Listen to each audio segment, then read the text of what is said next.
വീടിന്റെ മുൻവശം നിറയെ പോലീസാ. നമ്മുടെ ആൾക്കാർ നിൽക്കാൻ സമ്മതിക്കുന്നില്ല. എന്താ സാർ, ബോഡി ഞങ്ങൾക്ക് അകത്ത് കയറി ഒന്ന് കാണാമോ സാർ? നോ, ഇപ്പൊ ആരെയും അകത്തേക്ക് കടത്തി വിടാൻ നിവൃത്തിയില്ല. ബോഡി ഉടനെ പോസ്റ്റ്മോർട്ടത്തിന് കൊണ്ടുപോകും. സർ, ഫോണൊന്നും ഇങ്ങോട്ട് തരണ്ടെന്ന് ഞാൻ പറഞ്ഞില്ലേ? നടേശ് സാറിന്റെ അനിയൻ ലണ്ടനിൽ നിന്ന്. ആണോ? എന്നാ അത് പറയണ്ടേ? ദിനേശനാ? പുറപ്പെട്ടില്ലേ? അയ്യോ, ഈ അവസ്ഥയിൽ ബോഡി വെച്ചോണ്ടിരിക്കാൻ പറ്റില്ല. പോസ്റ്റ്മോർട്ടം കഴിഞ്ഞാൽ ടൗൺ ഹാളിൽ പൊതുദർശനത്തിന് വെക്കും. വൈകിട്ട് തൈക്കാട് ശ്മശാനത്തിൽ സംസ്കരിക്കും. എല്ലാവരും അറിയിച്ചിട്ടുണ്ട്. അതൊക്കെ ഞങ്ങൾ നോക്കിക്കോളാം. രാഷ്ട്രീയമല്ലേ, ഒരുപാട് ശത്രുക്കൾ ഉണ്ടാവുമല്ലോ. പിന്നെ ഇന്നലെ കോളേജിലുണ്ടായ കുഴപ്പങ്ങളൊക്കെ അറിഞ്ഞല്ലോ. ഇപ്പൊ ഒന്നും തീർത്ത് പറയാൻ പറ്റില്ല. ശരി. അവിടെ എന്തോ ബോംബ് പൊട്ടലും ബഹളം കാരണം ദിനേശിന് വരാൻ പറ്റില്ലെന്ന്.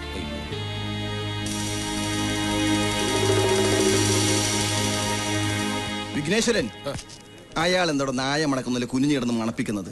പോലീസ് നായയുടെ പണി കൂടി ഏറ്റെടുത്തിരിക്കുക. മേലധികാരി ആയിപ്പോയില്ലേ സാർ?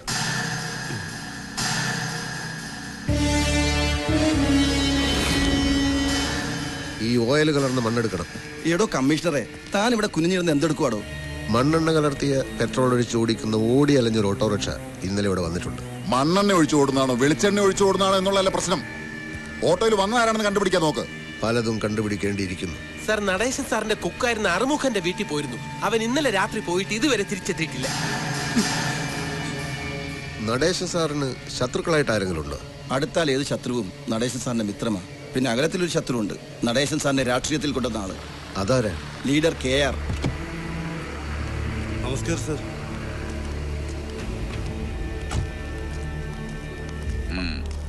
നമസ്കാരം സാർ. എന്താ മേരി പയസേ, ഹോസ്റ്റലിലെ ഡിസിപ്ലിൻ ഒക്കെ കളഞ്ഞു കുളിച്ചോ? പ്രിൻസിപ്പൾ അച്ഛൻ ഇവിടെ ഉണ്ടായിരുന്നോ? എന്താ അച്ഛോ ഇതൊക്കെ? KR സാറിന്റെ കൊച്ചുമകളായതുകൊണ്ട് ഞങ്ങൾ ഇത്തിരി കൂടുതൽ സ്വാതന്ത്ര്യം കൊടുത്തുപോയി. അതിന്റെ കുഴപ്പാ. രണ്ടാളും കൂടി ഇത്രയും ഒപ്പിക്കുമെന്ന് സ്വപ്നത്തിൽ പോലും കരുതിയില്ല. വേണ്ടാത്ത റിസ്ക് എടുക്കണ്ടെന്ന് മോളോട് മുത്തശ്ശൻ പറഞ്ഞതല്ലേ? രാത്രി സമയത്ത് ഈ ഗസ്റ്റ് ഹൗസിൽ നടേശനെ കാണാൻ എന്ത് ധൈര്യത്തിലാണ് നിങ്ങൾ വന്നത്? ആള് മരിച്ചെങ്കിലും അവന്റെ കയ്യിലിരിപ്പിനെ പറ്റി പറയാതിരിക്കാൻ പറ്റുമോ? Good morning sir. Good morning. ഇങ്ങനൊരു സ്ഥലത്ത് കുട്ടികളെ വിളിച്ചു വരുത്തണമായിരുന്നു. സംശയം തോന്നുന്നവരെ ചോദ്യം ചെയ്യുക എന്നുള്ളത് പോലീസിന്റെ ഡ്യൂട്ടിയല്ലേ സാർ? ചിലപ്പോ ഇവർ ഈ കേസിലെ പ്രതികളായിരിക്കാം, അല്ലെങ്കിൽ പ്രധാന സാക്ഷികളായിരിക്കാം. രണ്ടായാലും ക്വസ്റ്റ്യൻ ചെയ്യാതിരിക്കാൻ പറ്റില്ലല്ലോ സാർ. അച്ഛനും അമ്മയും കൊച്ചിലെ മരിച്ച കുട്ടിയാ ലേഖ. ജൂലിയുടെ അച്ഛനും അമ്മയും സ്ഥലത്തുമില്ല.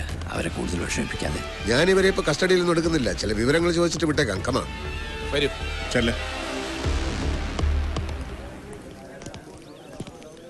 നടേശൻ സാറെ രാഷ്ട്രീയത്തിൽ കൊണ്ടുവന്നത് സാറാണല്ലോ. രണ്ടു വാക്ക്. എന്റെ വിരൽത്തുമ്പിൽ തൂങ്ങിയാണ് അവൻ രാഷ്ട്രീയത്തിലേക്ക് വന്നത്. പിന്നീട് എന്നെ വിട്ടുപോയെങ്കിലും രാഷ്ട്രീയ രംഗത്ത് ഇത്രയും നല്ല സ്വഭാവമുള്ള വ്യക്തികൾ വളരെ കുറവാണ്. എനിക്ക് എന്റെ ഒരു മകൻ നഷ്ടപ്പെട്ടതുപോലെയാണ്. എനിക്കൊന്നും അറിയണ്ട. എന്റെ മോനെ ഞാൻ ഇവിടെ കണ്ടിട്ടാ പോയത്. അവൻ എവിടെ പോയി? അവനില്ലാതെ ഒരു നിമിഷം പോലും എനിക്ക് ജീവിക്കാൻ പറ്റില്ല. അമ്മച്ചിയുടെ സെന്റിമെന്റ്സ് കലക്കുന്നുണ്ടല്ലോടാ.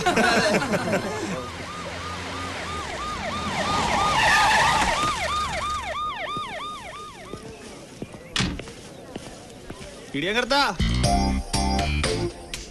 പാപ്പച്ചൻ കോൺട്രാക്ടറുടെ മോനല്ലേ? അല്ല, സ്റ്റീഫന്റെ തന്തയാ പാപ്പച്ചൻ കോൺട്രാക്ടർ. ഉറപ്പുണ്ടോ? കണ്ടോ, അവന് ഉറപ്പില്ല. മിണ്ടി പോകരുത്. മോന്റെ കൈക്കെന്ത് പറ്റി? ബൈക്കിൽ നിന്ന് വീണതാ. ഈശോമിശിഹായ്ക്ക് സ്തുതിയായിരിക്കട്ടെ. നീതിമാന്മാർ സ്തുതിക്കപ്പെടും, അല്ലാത്തവർ ശിക്ഷിക്കപ്പെടും. കൊല്ലപ്പെട്ടത് ഹോം മിനിസ്റ്റർ ആണെന്ന് ഓർമ്മ വേണം. ഈ അമ്മയും ഈ അച്ഛനും ചേർന്ന് രമേശിനെ എവിടെയാണ് ഒളിപ്പിച്ചിരിക്കുന്നത്? സാർ, ദൈവദോഷം പറയരുത്. അന്ന് സ്വന്തം അമ്മയെ അധിക്ഷേപിച്ച ആ നിമിഷത്തിൽ പെട്ടെന്ന് അവന്റെ നിയന്ത്രണം വിട്ടുപോയിട്ടുണ്ടാവാം. അത് വെച്ച് ഈ കൊലപാതകം അവന്റെ തലയിൽ കെട്ടിവെക്കരുത്. അവനത് ചെയ്യില്ല സാർ.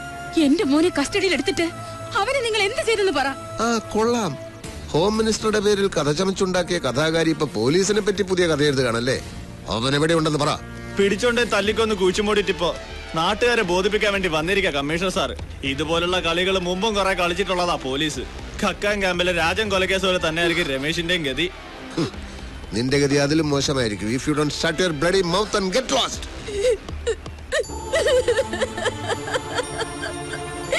എന്റെ നന്ദിനി എന്താ ഇത്? നിങ്ങൾ നോക്കിക്കോ, എന്റെ മോൻ എന്തെങ്കിലും പറ്റിയെന്നറിഞ്ഞ പിന്നെ ജീവിച്ചിരിക്കില്ല ഞാൻ. നന്ദിനി, അവിവേകം ഒന്നും കാണിക്കരുത്. Anti,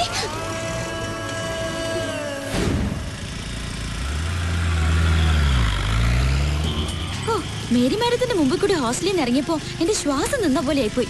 just എസ്കേപ്പാ. ഈശ്വരൻ കാത്തു. പറഞ്ഞ ഒക്കെ തന്റെ അമ്മ ഓർത്തിട്ടാ. തന്നെ കണ്ടില്ലെങ്കിൽ ചത്തുകളയൊന്ന് പറഞ്ഞു എന്ന് അറിഞ്ഞതുകൊണ്ടാ ഞാൻ ഈ റിസ്ക് എടുത്തത്. അമ്മ എന്തെങ്കിലും കടുങ്കൈ ചെയ്യുന്ന എന്റെ പേടി. താൻ ടെൻഷൻ അടിക്കാതിരിക്കടോ, ഒന്നും ഉണ്ടാവില്ല.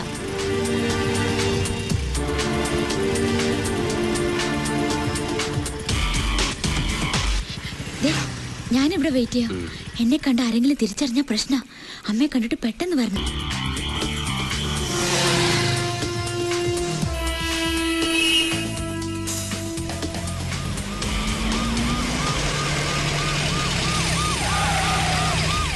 ഹലോ, പേടിക്കണ്ട. I M CI Vignesh. ഇവിടെ വരുന്നവരെയും പോകുന്നവരെയും നിരീക്ഷിക്കാൻ വേണ്ടി ഞങ്ങൾ ഈ പരിസരത്ത് പോലീസിനെ ഏർപ്പാടാക്കിയിട്ടുണ്ട്. ഒന്ന് ചെക്ക് ചെയ്യാൻ വേണ്ടി ഇറങ്ങിയതാ. കുട്ടിയേതാ?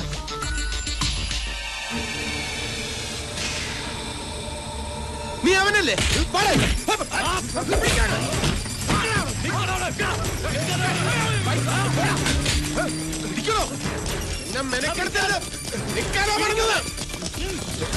വേഗം ഓടണോ? പിടികിട്ടി ഡിക്കിലാകാരെ പിടിച്ചത്.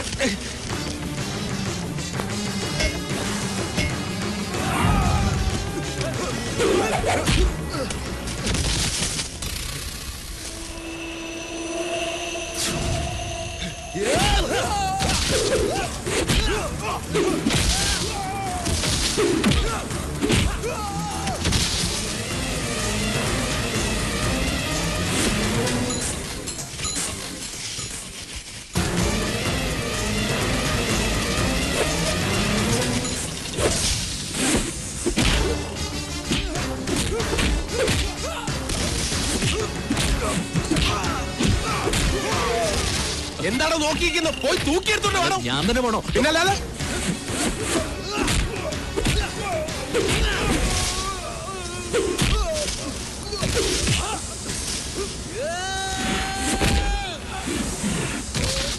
ഹലോ, മലയാള മനോരമല്ലേ? അതെ, നമ്മുടെ ഹോം മിനിസ്റ്ററുടെ കൊലയാളിയില്ലേ രമേശ്? അവൻ തന്നെ. അവനെ CI വിഘ്നേഷ് പിടികൂടി.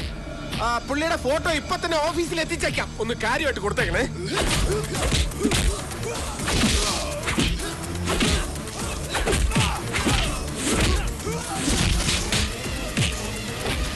ഹലോ, മാതൃഭൂമി.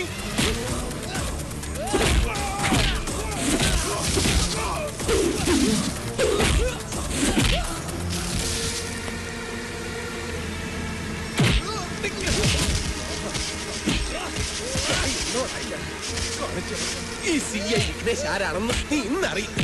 പിടിച്ചോ അവരെ. ആ സ്റ്റുഡിയോയിൽ വിളിച്ച് ഫോട്ടോഗ്രാഫറെ വരാൻ പറ.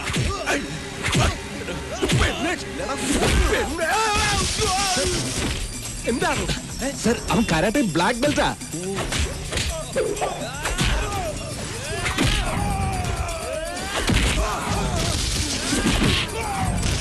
എന്താണോ ഇത്?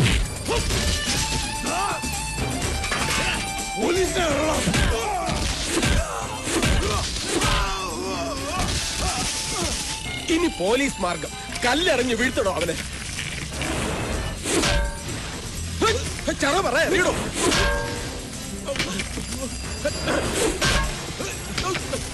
ഇത് തടുക്കണം.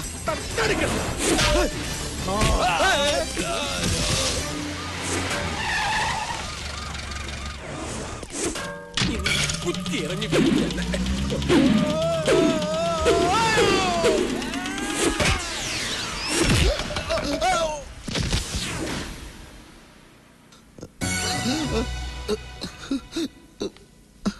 അവനെ പിടിച്ചോ? ഇല്ല സർ. അതെങ്ങനെ? ബോധം കെട്ട് വീണ സാറിനെ ഹോസ്പിറ്റലിൽ എത്തിക്കോ അതോ അവനെ പിടിക്കാൻ പോവോ? പിന്നെ താൻ തന്നെ പ്രതിയെ പിടിച്ചു എന്ന് പറഞ്ഞ എല്ലാ പത്രത്തിലും വിളിച്ചു പറഞ്ഞു എന്തിന്? അതങ്ങനെയല്ലേ സർ. കർത്താ സാറിന്റെ നേതൃത്വത്തിൽ CI വിഘ്നേഷ് പ്രതിയെ പിടിക്കും. തന്നെ സർ, സ്ട്രെയിൻ ചെയ്യരുത്. നെഞ്ചിന്റെ സെൻട്രൽ പോയിന്റിലാ കമ്പ് കൊണ്ടത്. അതുകൊണ്ടല്ലേ സാർ നേരെ ഇങ്ങോട്ട് കൊണ്ടുവന്നത്. അവനെ പിടിക്കാൻ പറ്റിയില്ലല്ലോ. സിറ്റി മുഴുവൻ അവനെ അരിച്ചു പറക്കുന്നുണ്ട് സാർ. അവൻ നമ്മൾ വിചാരിക്കുന്ന പോലെ ഒന്നുമല്ല സാർ. അവനൊരു പഠിച്ച കള്ളനാണ്. ഏതുവരെ പഠിച്ചിട്ടുണ്ട്? അതല്ല സാർ, അവനൊരു കായംകുളം കൊച്ചുണ്ണിയാണ്. അവൻ കായംകുളം കൊച്ചുണ്ണിയാണെങ്കിൽ ഞാൻ ഇത്തിക്കര പക്കിയ. അതെനിക്കറിയാം സാർ. എടോ, മിനിസ്റ്ററുടെ പേഴ്സണൽ ഫോണിലേക്ക് വന്ന നമ്പറുകൾ ട്രേസ് ഔട്ട് ചെയ്തോ? ഉവ്വ് സാർ. 7 മണിക്ക് വിളിച്ചത് ലീഡർ KR ആണ്. 7:15 വിളിച്ചത് സിറ്റി ഹോസ്പിറ്റലിൽ നിന്നാണ്. 7:30 വിളിച്ചത് പാപ്പച്ചൻ ഗ്രൂപ്പ് MD പാപ്പച്ചനാണ്. 7:40 45 വിളിച്ചത് മിനിസ്റ്ററുടെ 2 സ്ഥിരം കക്ഷികളാണ്. അതാര്? മിനിസ്റ്ററുടെ 2 വീക്ക്നെസ്സുകൾ. അവർ ആ സമയത്ത് അവിടെ വരാനും സാധ്യതയില്ല. കാരണം അവര് അതർവൈസ് എൻഗേജ്ഡ് ആയിരുന്നു. Somewhere else with some other persons. അതൊക്കെ സാറിനോട് പറയാൻ എനിക്ക്. ഓ, എന്തൊരു വെയില. പമ്പെന്ന് ഇറങ്ങാൻ 10 മിനിറ്റ് താമസിച്ചു മുതലാളി. അയ്യോ, നിക്കടാ അവിടെ.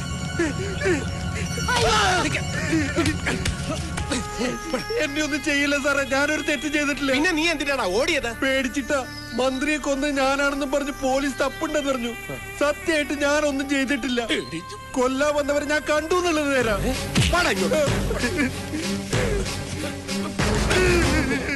പുതിയൊരു തെളിവ് കിട്ടിയിട്ടുണ്ട് സാർ. മിനിസ്റ്റർ കൊന്നയാളെ ഇവൻ കണ്ടു. എന്താ നിന്റെ പേര്? അറുമുഖൻ.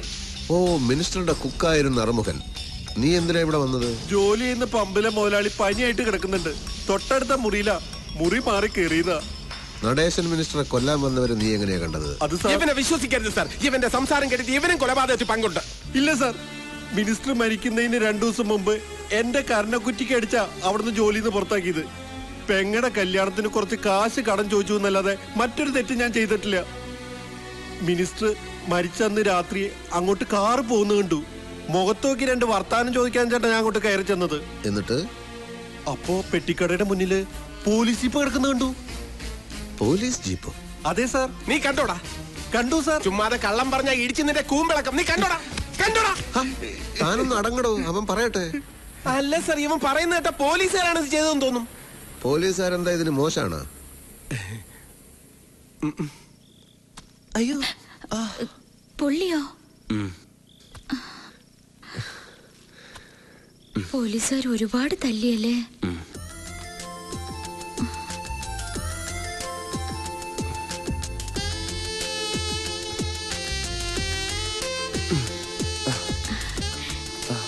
രമേശ, ഞാനൊരു കാര്യം പറയട്ടെ. ആണുങ്ങളെ ഒന്നും വിശ്വസിക്കാൻ കൊള്ളില്ലെന്നായിരുന്നു എന്റെ വിചാരം. പക്ഷെ ഇപ്പോ തന്നെ ഇത്ര അടുത്ത് പരിചയപ്പെട്ടപ്പോ I think you are a gentleman. Leader KRന്റെ കൊച്ചുമോൾക്ക് ആദ്യമായിട്ട് ഇങ്ങനൊരു ഫീലിംഗ്. മനസ്സിന്റെ പിടി വിട്ടുപോകുമെന്നൊരു തോന്നൽ. അതുകൊണ്ട് ഞാനൊരു കാര്യം തീരുമാനിച്ചു. തന്നെ ഇനി ഇവിടെ ഇങ്ങനെ നിർത്തിയാൽ ശരിയാവില്ല. ഞാൻ പറഞ്ഞില്ലേ, എന്റെ അമ്മയെ ഓർത്തിട്ടാ. ഇല്ലെങ്കിൽ ഞാൻ എപ്പോഴേ ഈ നാട് വിട്ടേനെ. പേടിച്ചു പോയോ? ഞാൻ ചുമ്മാ പറഞ്ഞതാ. രമേശൻ എങ്ങോട്ടും പോണ്ട. സത്യം പറഞ്ഞ തന്നെ കാണാതിരിക്കാൻ പറ്റാത്ത അവസ്ഥയിലാ ഞാൻ. താൻ എന്നും എന്നോടൊപ്പം ഉണ്ടാവണമെന്നൊരു തോന്നൽ.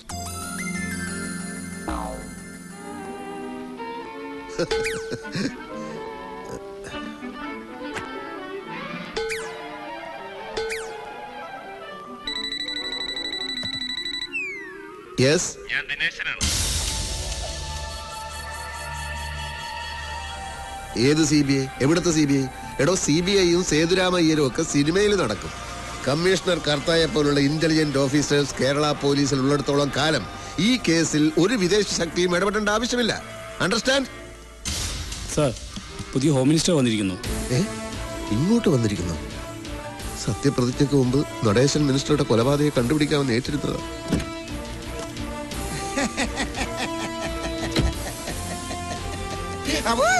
സുഖം തന്നെ അല്ലേടോ സാർ? ഒരു മുന്നറിയിപ്പില്ലാതെ പെട്ടെന്ന് ഇങ്ങോട്ട്. മിനിസ്റ്റർ തങ്കപ്പൻ അങ്ങനെയാണ്. സുനാമി പോലെ വരും പോകും. പോലീസ് ഡിപ്പാർട്ട്മെന്റ് എപ്പോഴും സ്മാർട്ടിഫിക്കേഷൻ ആയിരിക്കാൻ വേണ്ടിയുള്ള ഒരു സ്ട്രാറ്റജിയാണ്. സ്ട്രാറ്റജി എന്നെയാണ് പറയാൻ വന്നതും. സാർ, അകത്തോട്ടിരിക്കാം. അയ്യോ, വൈ നോട്ട്? എനിക്കങ്ങനെ തന്നിൽ താഴ്ന്നവരെന്നോ വലിപ്പ ചെറുപ്പ വ്യത്യാസമോ ഒന്നുമില്ല. എവിടെ വേണമെങ്കിലും ഇരിക്കും. താനിരിക്കും. വാടോ, പറഞ്ഞിരുന്നെങ്കിൽ ഞാൻ അങ്ങോട്ട് വരുമായിരുന്നു sir. It is okay. By the way, case അന്വേഷണത്തിനിടയിൽ നിങ്ങൾ തല്ലുകൊണ്ട് ദുരിതാശ്വാസ ക്യാമ്പിലായിരുന്നെന്ന് കേട്ടല്ലോ. അല്ല, ഞാൻ ഹോസ്പിറ്റലിലായിരുന്നു സർ. Yes, അത് തന്നെ ഞാൻ ഉദ്ദേശിച്ചത്. ഈ പാർട്ടി ഹൈക്കമാൻഡിന്റെയും കൂട്ടുകക്ഷികളുടെ നിർബന്ധം സഹിക്കാനാവാതെ വന്നപ്പോ ഞാൻ മന്ത്രി ആയെങ്കിലും നിങ്ങളെപ്പോലുള്ള പോലീസുകാരൊക്കെ എനിക്ക് മറക്കാൻ പറ്റുമോ? ഞാൻ നിങ്ങളെ നേരിട്ട് കണ്ട് അഭിനന്ദിക്കാൻ വന്നാണ്. എന്റെയും എന്റെ പാർട്ടിയുടെയും എല്ലാമായ നടേശൻ സാറിന്റെ ഘാതകനെ കണ്ടുപിടിക്കുന്നതിൽ കമ്മീഷണർ വളരെ ദൂരം മുന്നോട്ട് പോയിരിക്കുന്നു എന്ന് രാവിലെ DGP വിളിച്ചു പറഞ്ഞു. അറിഞ്ഞ ഉടനെ ഹോസ്പിറ്റലിലേക്ക് പുറപ്പെട്ട. അപ്പൊ ഞാനാ പറഞ്ഞ് ഡിസ്ചാർജ് ആയി വീട്ടിലുണ്ടെന്ന്. ആ ഹാപ്പി ന്യൂസ് കേട്ടപ്പം സന്തോഷമായി സർ. സാറിനെ അറിയിക്കേണ്ട, മിനിസ്റ്റർ തന്നെ നേരിട്ട് പറഞ്ഞോളാം പറഞ്ഞു. മണ്ണെണ്ണ കലർത്തിയ പെട്രോൾ ഒഴിച്ച ഓടി അലർന്ന ഓട്ടോറിക്ഷ നിങ്ങൾ അന്ന് പറഞ്ഞപ്പോ ഞാൻ നിങ്ങളെ പുച്ഛിച്ചു. പക്ഷെ ഇപ്പൊ I am understand you are very violent. Intelligent എന്നാ ഉദ്ദേശിച്ചത്. എന്തോ അതന്നെ. അപ്പൊ ഓട്ടോറിക്ഷ കണ്ടെത്തി സാർ. ഇന്ന് രാവിലെ ഡ്രൈവറെ കസ്റ്റഡിയിൽ എടുത്തിട്ടുണ്ട്. അയാളെ ക്വസ്റ്റ്യൻ ചെയ്തു സാർ. ഓട്ടോയിൽ വന്ന ആളെ തിരിച്ചറിഞ്ഞിട്ടുണ്ട്. ആരാണ് അയാൾ? സാർ സംശയിച്ച ആള് തന്നെ. ഇനി എത്രയും പെട്ടെന്ന് പ്രതി അറസ്റ്റ് ചെയ്യണം സർ. ഞാൻ മന്ത്രി കസേരയിൽ കയറിയ ഉടനെ ഈ കേസ് തെളിയിക്കാൻ പറ്റിയാൽ അതെനിക്കൊരു ടാറ്റിഫിക്കേഷനാ. എന്റെ വക ഒരു പ്രൊമോഷൻ കമ്മീഷണർ കർത്താക്കി. സാർ, കർത്താ സാറിന്റെ കൂടെ ഇൻവെസ്റ്റിഗേഷനിൽ ആക്റ്റീവായിട്ട് ഞാനും ഉണ്ടായിരുന്നു. തനിക്ക് ഉണ്ടോ പ്രൊമോഷൻ? എന്നും ഇങ്ങനെ വെറും CI ആയിട്ട് ഇരുന്നാ മതിയാ? ഒരു ASI ഒക്കെ ആവണ്ടേ? വള്ളറക്കടോ, വണ്ടി ഇറക്കടോ. താൻ ASI ആയാൽ എനിക്കത് വലിയ സാറ്റിഫിക്കേഷൻ ആയിരിക്കും.